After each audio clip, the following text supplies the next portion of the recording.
What's happening? Yo, what's up, what's up, what's up, what's up? So for today, I just wanted to encourage you all with the verse that I just read in the book of Judges chapter 15, verse 18. At ito nga ang sabi, Samson was now very thirsty, and he cried out to the Lord, "You have accomplished this great victory by the strength of your servant. Must I now die of thirst and fall into the hands of this pagan?" So just to give you background para mas maintindihan mo tong verse na ito yung time na katatapos lang ni Samson makipaggera, makipagsuntukan, makipagbakbakan sa mga Philistine, and according sa verse, he killed thousands of Philistines. Pero ito na nga ang nangyari after niyang makipagbakbakan, boom, boom, boom. Syempre itong si Samson napagod. And ano yung sabi dun sa verse? Si Samson daw ay ohaw na parang, I'm thirsty, oh.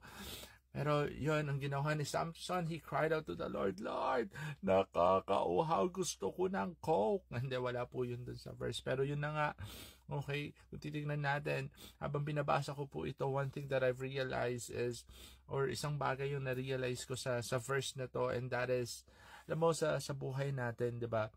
Araw-araw, we face battles, we face challenges, we face fights, and kung ano-ano pa man. And kung dito titignan natin, alam natin na ang bawat battle ng buhay natin is nakakapagod, nakaka-drain, oh my goodness. Diba? To the point na parang, ayoko na talaga. Okay.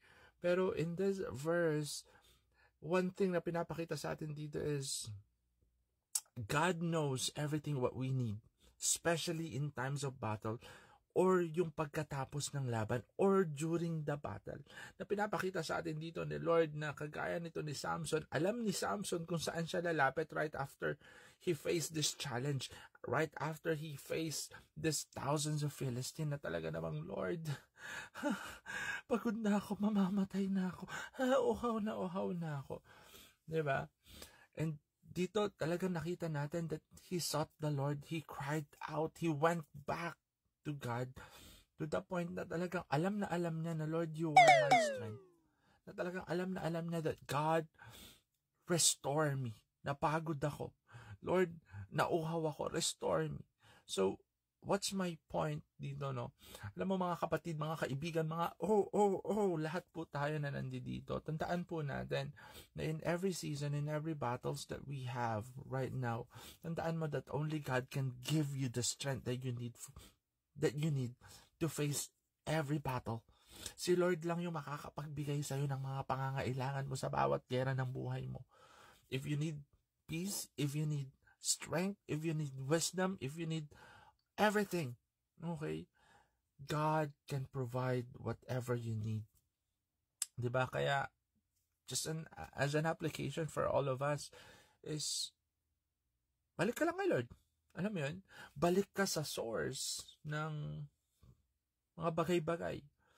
Kung kinakailangan mo pa ng additional strength dahil yung pinagdadaanan mo is sobrang bigat na, lapit ka kay Lord. Seek Him.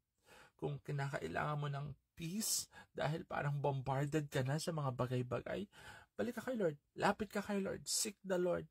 Kailangan mo ng wisdom kasi hindi mo na alam kung paano mo isosolusyonan yung mga bagay-bagay na problema mo. Seek God. Because I wanna tell you that everything, lahat ng kung ano yung pangangailangan natin sa journey natin, God can really supply those needs. Kaya, ayan, manalangin ka. Diba? Mag-pray ka. Seek mo si Lord. Basa ka ng salita niya. Okay? Kasi, yun lang naman talaga yun. Wala naman tayong ibang magagawa doon. Diba?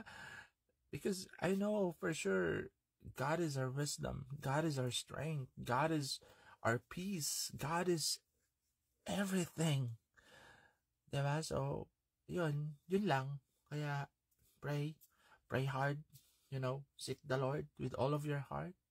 And I'm pretty sure na yes, pagod ka ngayon, yes, drain ka ngayon, but I'm pretty sure God can restore you. I'm pretty sure that in your seeking, in your meditating, in your quiet time with God, He will sustain you. He will strengthen you. Kaya, musika.